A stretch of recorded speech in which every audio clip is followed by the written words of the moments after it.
আমরা এখন dream holiday পার্কে এই নদীর তলদেশ দিয়ে যাইতেছি।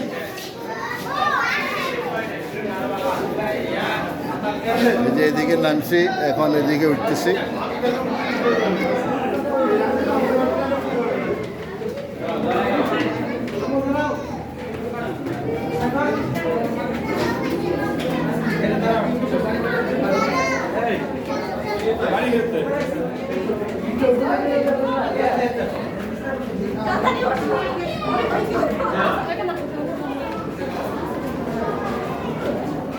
ড্রিম হলিডে পার্কে আমাদের আজকের ভ্রমণ কর্মসূচি। আমরা সফর সঙ্গী 8 জন এবং সস্ত্রী আমরা 16 জন, 2টা হাইসি করে এই ড্রিম হলিডে পার্কে আসলাম। এখন নদীর তলদেশ থেকে উপরে উঠলাম, এই পাড় এবং ও পাড়। এই আমরা এই পাড়ে আসলাম। আমাদের শিকদার সাহেব আছে, আমাদের বেগম শিকদার মিসেস মাসুমা বেগম আছে।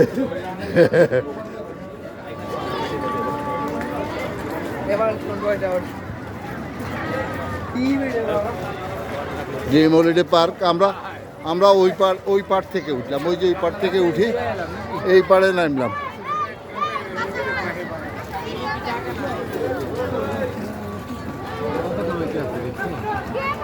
আমাদের ইউসুফ সাহেব সুন্দর একটা মন্তব্য করছে, কি কোথায় আসছেন? এবার বাংলা ওপার বাংলা করছে না, বিশাল একটা ব্যাপার। হ্যাঁ, বাংলাদেশ থেকে ভারত আইলাম নি, বাংলাদেশ থেকে ভারতে আসলাম কইতে আছে, বুঝছেন?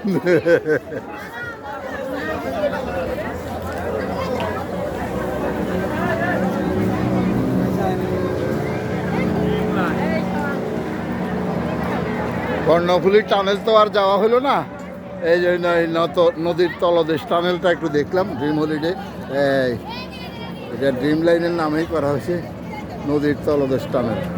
আমরা ওই ওই ওই টানেল থেকে নিচে দিয়া এই নদীটা পার হইয়া এখানে আসি, এখানে উঠলাম, আবার ওখান থেকে চলে যাব।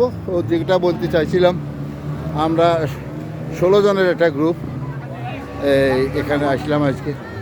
অসংখ্য ভিড়। আমরা প্রথমে সুবর্ণ রিসোর্টে গেছিলাম, সেখানেও বিশেষ করে ছাত্রছাত্রীর হাজার হাজার দর্শনার্থী।